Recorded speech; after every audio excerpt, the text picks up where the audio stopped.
I can't wait to tell this story to my co-workers, Stanley thought. How amusing they'll find it. Oh, won't we all just laugh and laugh at the time I thought everyone had gone missing.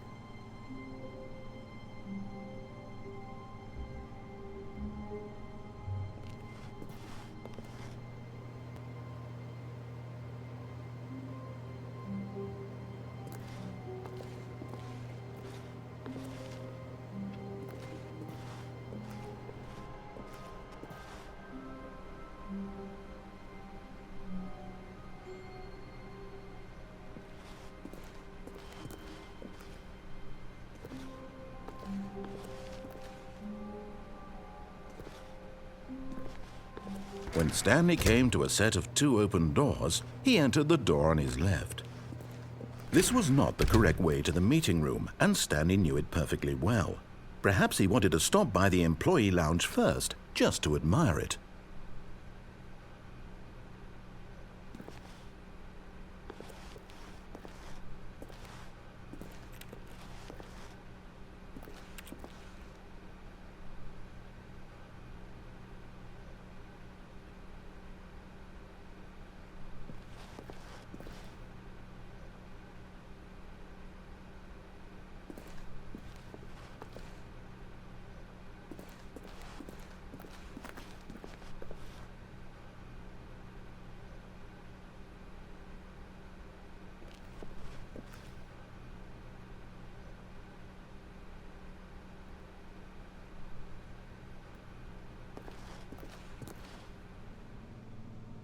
The lounge was grand, majestic, perhaps too majestic, like a combination of a much smaller version and a much larger version of this exact room.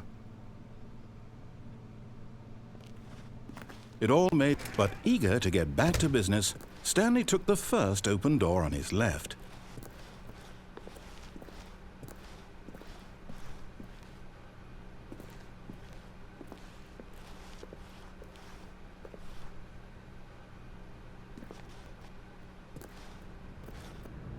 Stanley was so bad at following directions, it's incredible he wasn't fired years ago.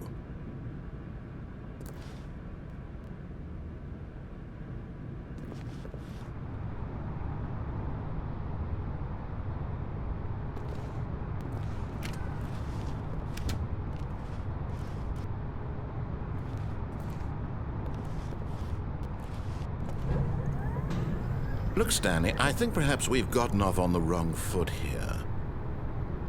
I'm not your enemy, really, I'm not.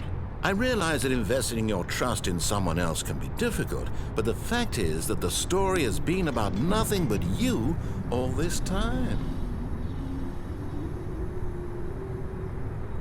There's someone you've been neglecting, Stanley. Someone you've forgotten about. Please, stop trying to make every decision by yourself. Now, I'm not asking for me, I'm asking for her. This is it, Stanley. Your chance to redeem yourself, to put your work aside, to let her back into your life. She's been waiting.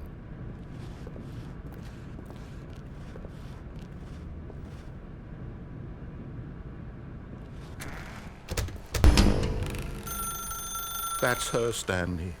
You need to be the one to do this, to reach out to her. If you can truly place your faith in another, then pick up the phone.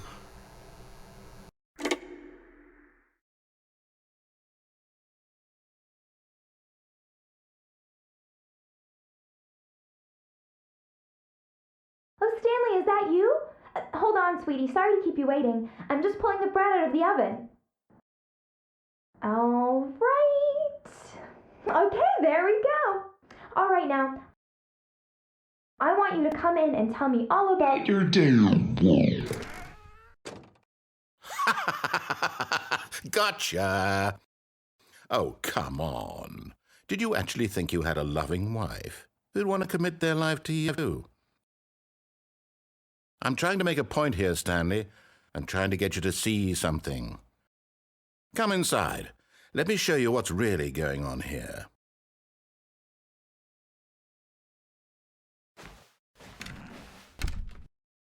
This is a very sad story about the death of a man named Stanley.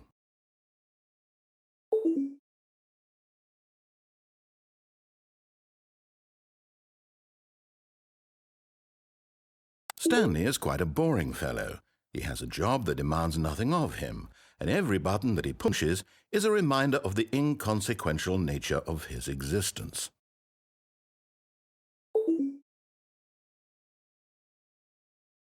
Look at him there, pushing buttons, doing exactly what he's told to do. Now he's pushing a button. Now he's eating lunch. Now he's going home. Now he's coming back to work. One might even feel sorry for him, except that he's chosen this life.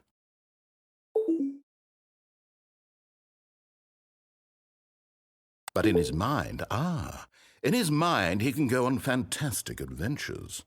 From behind his desk, Stanley dreamed of wild expeditions into the unknown, fantastic discoveries of new lands. It was wonderful. And each day that he returned to work was a reminder that none of it would ever happen to him.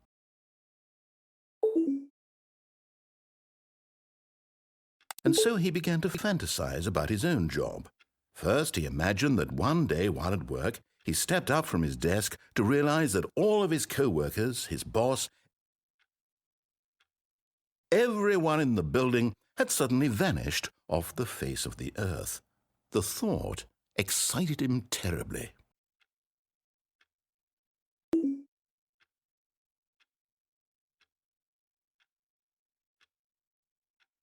So he went further. He imagined that he came to 2 open doors and that he could go through either. At last, choice. It barely even mattered what lay behind each door. The mere thought that his decisions would mean something was almost too wonderful to behold.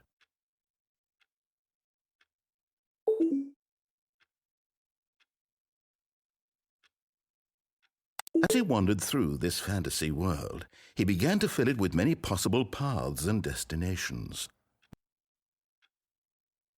Down one path lay an enormous round room with monitors and mind controls. And down another was a yellow line that weaved in many directions. And down another was a game with a baby. And he called it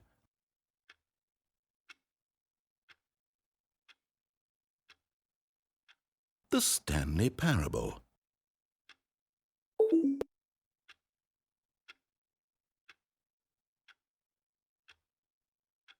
It was such a wonderful fantasy, and so in his head he relived it again, and then again, and again, over and over, wishing beyond hope that it would never end, that he might always feel this free.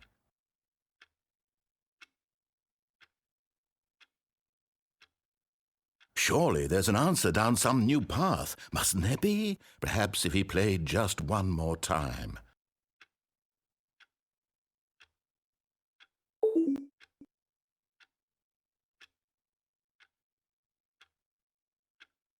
But there is no answer. How could there possibly be? In reality, all he's doing is pushing the same buttons he always has. Nothing has changed. The longer he spends here, the more invested he gets, the more he forgets which life is the real one.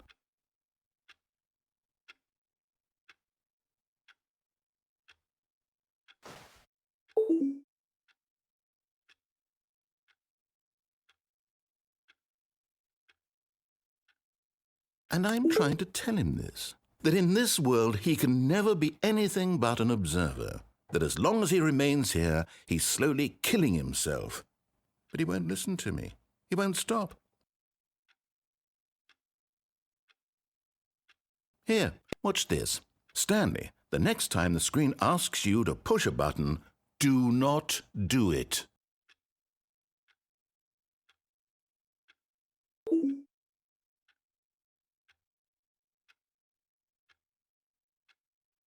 You see? Can he just not hear me? How can I tell him in a way that he'll understand that every second he remains here, he's electing to kill himself? How can I get him to see what I see? How can I make him look at himself?